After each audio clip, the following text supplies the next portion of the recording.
The topic that I've started on for tonight is from Pride and Prejudice, via persuasion to Sense and Sensibility. And I think Jane Austen gives us a lead in this. Funnily enough, my favourite book was Emma, but I couldn't think of a way to put it in except for how much is it going to cost? But anyhow, obviously what happens with sustainable agriculture, or agriculture in general, is that we have competing views. And obviously we're going to start with pride. Now, this is from the innovative agricultural viewpoint. And let me assure you, I live in this space quite a lot. And this is the we know best syndrome. And this may be applicable to those of you who practice biodynamics or permaculture or holistic management or pasture cropping, and maybe even natural sequence farming. And therefore, you tend to get these people who are fairly rabid saying that our methods are better because we're closer to God. We can save the world, and we can convince everybody that we're right. Furthermore, they tend to be climate change skeptics. Climate change is all codswallop. I don't share that view, I hasten to add. I do think that climate change is real. I don't know that it's got anything to do with CO2, but it certainly changed in my lifetime, and it continues to change. And these people don't care if they are outsiders. In fact, they rather prefer to be outsiders. They want to live outside the mainstream, and that is partly driven by the fact that they're looking for a premium for their product, but also so that they don't have to comply with other people's views.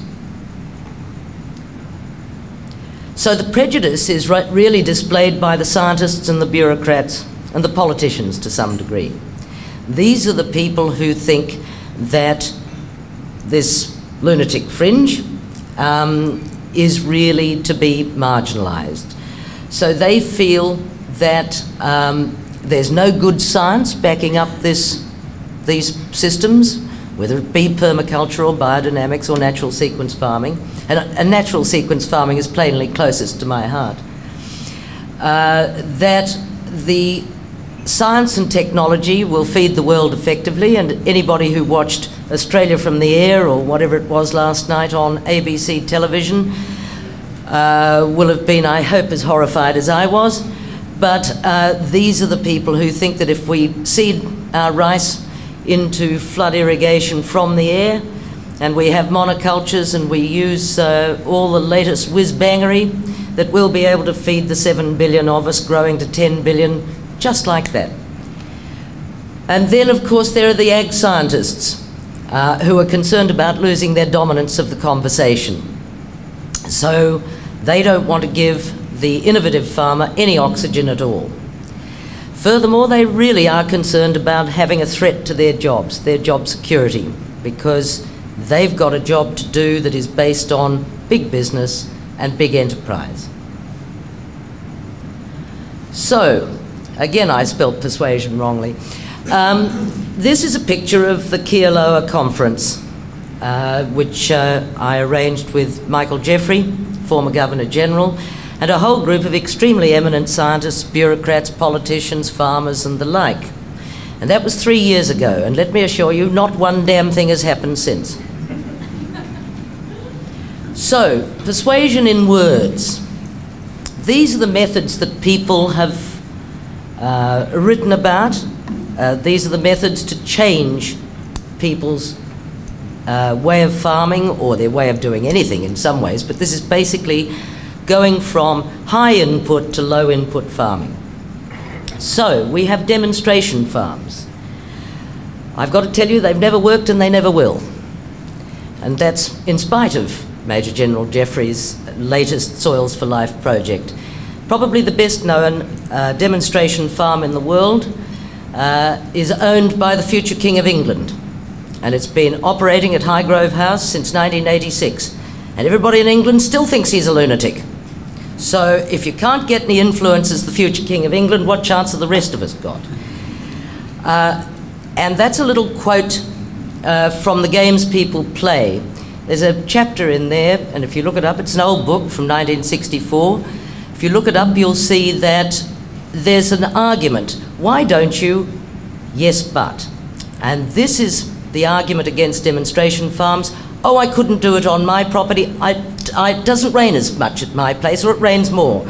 Or it's got different soils, or we're hotter, or we're cooler. Or I farm cattle and they farm wheat, or whatever else it may be. Unless it's on your place, you don't believe it. Field days are another way of change management. And let me tell you, I'm sure you've all been there, and it's the same old faces. The usual suspects are always at the same field days. Very rarely do you see a new face. Training programs. Who funds them? Possibly the fertiliser companies, or John Deere, or somebody like that. So they're teaching people to do the things that benefit them. How about financial incentives? Are we going to use the carrot or the stick? Again, if it's going to be the carrot, who's going to pay for it and who's going to get the cash? I can tell you almost every time there's a round of caring for our country or the like, I can almost predict who's going to get the grants. And it sure ain't me, or anybody who says anything about natural sequence farming. If we're going to have the stick, well, that's the rules and regulations. That's what you can't do. Well, nobody ever gets turned on by what you can't do. And what normally happens is those people who are farming in certain ways just go underground. They don't want anybody to come on their place and see that they might have a weed, or that they've got this wrong or something else wrong. Education and research is again a cleft stick. Scientists are out essentially to feather their own nests in their own little comfortable areas. They're not leaders in policy. I believe quite plainly that farmers should be the leaders in innovation, and they should be driving policy if they can. But the research scientists very often are just there as a backstop for the bureaucrats. Real persuasion, I believe, is independent extension.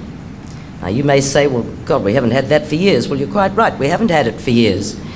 But when my father came back from the Second World War and took over a small dairy farm at Exeter and noticed that it was pretty run down, he got a professor from the university farms at Camden, and he got the local DPI officer, and he asked them to come onto the property, and he said, what can I do with this place to make it productive? And they said, well, Tom, because that was his name, they said, how about you put in exotic pastures? How about you fence the place with electricity and strip graze? How about you use a lot of lime and a lot of superphosphate and use the best genetic material you can? And he did. And within 5 years, he had the largest, highest production small herd in Australia. And everything went like a dream for about 25 years. And then the soil became increasingly acid, and the cattle weren't thriving to the same degree. But by that time, you know, it was a bit late. So I believe that the Green Revolution was started by independent extension, and I think it can be stopped by independent extension. And extension does work in times of crisis. When things are bad, people are receptive to change. When things are good, they couldn't give a damn. Well, it can't get much worse than it is now for farmers. So what do we want? We want sense. We need to learn more about natural systems. The better we understand natural systems, the better equipped we'll be to farm sustainably.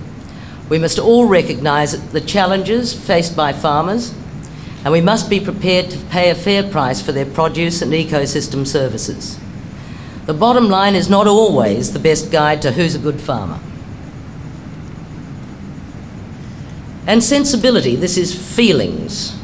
When we want it now. So we need people to keep an open mind. The lunatics might be right. We need to tolerate differences of opinion. We need to give farmers back their status as custodians of the land. We need to learn to adapt to change, economic, social and environmental change. We need to find areas of common ground and promote them.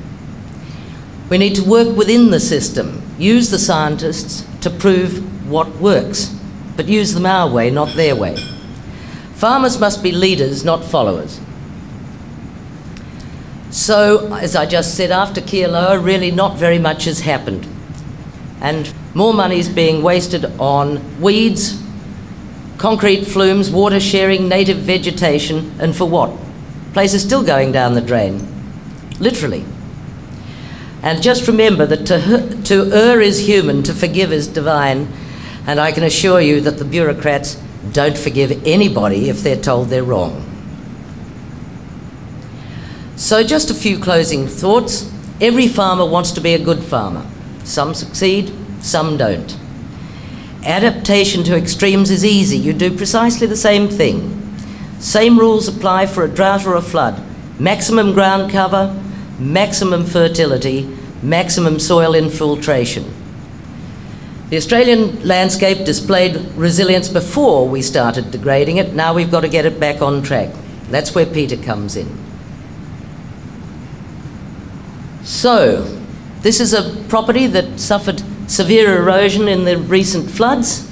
It was managed by the land care group in the ACT for the last 25 years. They took out every willow and every piece of blackberry, and look what happened to it.